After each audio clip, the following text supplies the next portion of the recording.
La suradaptation, qui est une super qualité pour moi, en même temps, elle peut devenir une prison la plus dangereuse qui existe. Parce que justement, c'est ça, elle ressemble à une qualité. Donc, tu peux t'adapter à tout et à n'importe quoi. Et on t'a félicité pour ça. On t'a dit que tu étais gentille, compréhensible, forte, facile à vivre, arrangeante, et pourtant, justement, c'est peut-être exactement ce qui te fait souffrir aujourd'hui. Même moi-même, pendant longtemps, je n'ai pas vu suradaptation s'installer dans ma vie. Et aujourd'hui encore, je la retrouve chez beaucoup de femmes que j'accompagne, des hommes aussi.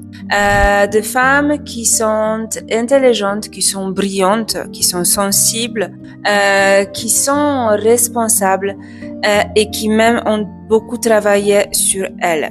Et souvent, ce qui revient dans mes accompagnements, ce que j'entends, c'est qu'elles me disent, je ne sais plus qui je suis tellement j'en fais. Je suis fatiguée, je ne comprends pas, pourtant j'ai tout pour être heureuse, mais je ne le suis pas.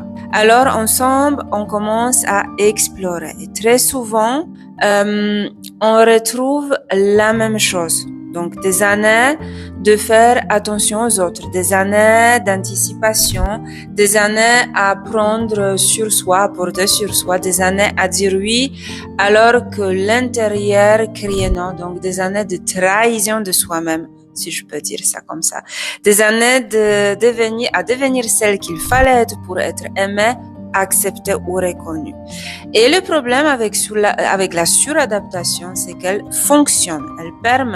Donc, elle a ses gains, elle permet d'éviter le conflit, elle permet d'être appréciée, elle permet d'appartenir, mais du coup, même si elle a ses gains, elle a un prix fort. Ce prix, c'est toi-même, c'est une déconnexion de toi-même.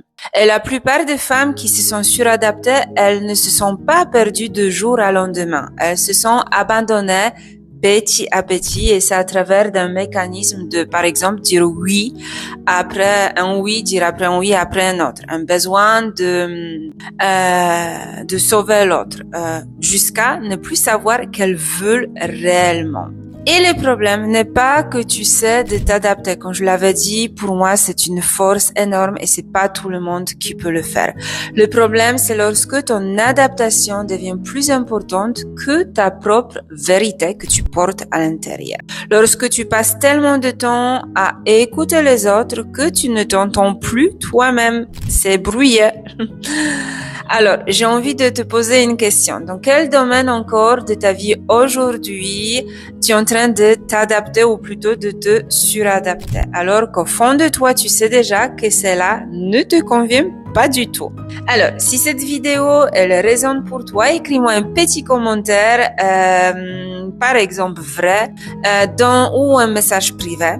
Si jamais tu ressens besoin tu te sens perdu, ou tu ressens besoin de identifier ce qui se joue pour toi dans ta vie aujourd'hui, je t'invite à prendre un appel découvert avec moi.